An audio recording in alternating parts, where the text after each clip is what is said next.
Hello everyone, this is Mathura and I am going to show you. Hello दोस्तों, मैं आज आया हूँ ब्रिज की भूमि मथुरा। यहाँ से ऑटो पकड़कर निकल गया मैं गोवर्धन परिक्रमा के लिए। जाते हुए मैंने कीर्ति मंदिर, जो कि बरसाना में स्थित एक हिंदू धार्मिक स्थल है, जो राधा रानी की माता कीर्ति माता को समर्पित है। यह मंदिर राधा रानी की बचपन के लिए प्रसिद्ध है। देखने के बाद मेरा वहां से जाने का मन नहीं कर रहा। मंदिर की वास्तुकला आकर्षक और पारंपरिक शैली में बनी हुई है।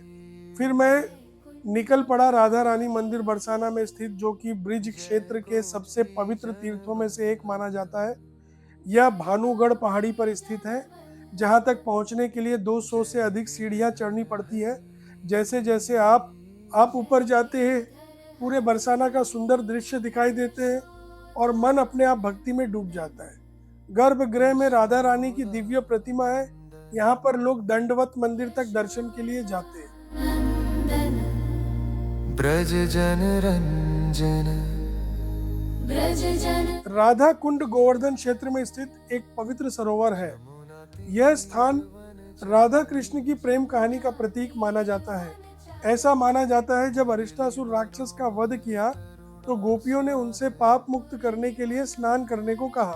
फिर श्री कृष्ण ने अपनी एडी से कुंड प्रकट किया, जिसे श्याम कुंड कहा गया। उसके बाद राधा जी और उनकी सखियों ने अपनी चूड़ियों से भूमि खोदकर राधा कुंड की रचना की। हरे कृष्ण हरे कृष्ण हरे कृष्ण हरे कृष्ण।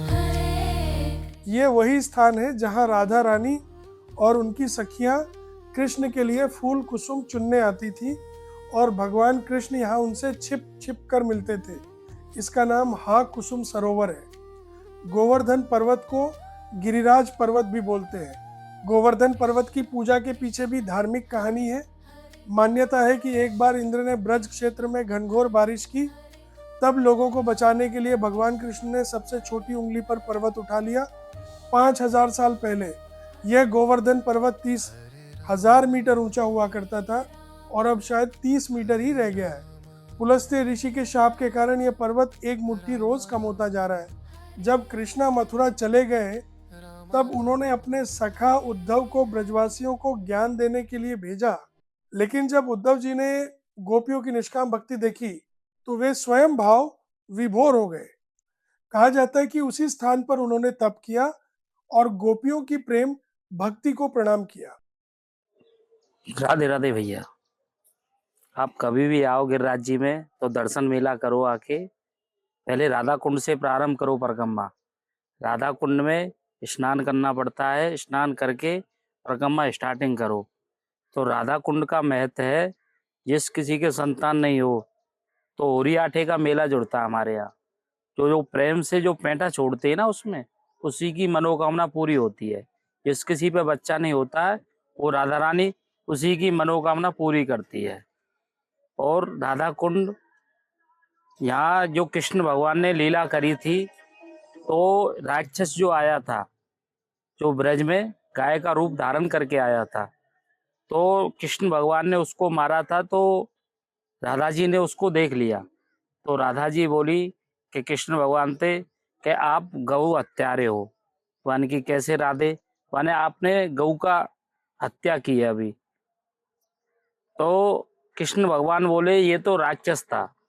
राधे तुम भी जानते हो, मान के कोई भी सही आया तो गाय के रूप में था ना, इसलिए आपको स्नान करना पड़ेगा। हम आपसे जब ही बातें करेंगे जब आप जमुना जी में स्नान करके आओगे।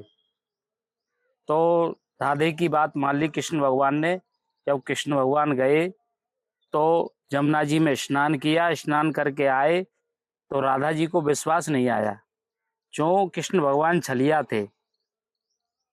तो राधा जी बोली कि आप बड़े छलिया हो, हमको तो मालूम नहीं है आप कब कब में स्नान करे आए और कब आ गए। तो हम अपने हाथों से कुंड बनाएंगे, उसमें स्नान करना पड़ेगा जब आपका पवित्र होगा शरीर। मान के ठीक है राधे, तुम कहोगे जो करना पड़ेगा। तो कंगन कुंड बनाया था यहाँ, जो चूड़ी टहरते हैं लोग, उससे कंगन कुंड बना था। कंगन कुंड बना के तो जब उसमें स्नान किया कृष्ण भगवान ने, तो उसका नाम धर गया राधा कुंड। राधा कुंड धर गया नाम। तो उसको आज आज के लोग राधा कुंड से ही जानते हैं। ये राधा कुंड के ही नाम से गांव बसा हुआ है। तो यहाँ से स्नान करके जब परिक्रमा प्रारंभ करते हैं तो फिर आगे चलो। ये है मथुरा का प्राचीन और दिव्य श्री भूतेश्वर महादेव मंदिर, जहां भगवान शिव स्वयं क्षेत्रपाल के रूप में विराजमान है। माना जाता है कि मथुरा के 4 प्रमुख शिव मंदिरों में से एक यह मंदिर है और यहाँ दर्शन किए बिना ब्रज यात्रा अधूरी मानी जाती है। हर हर महादेव।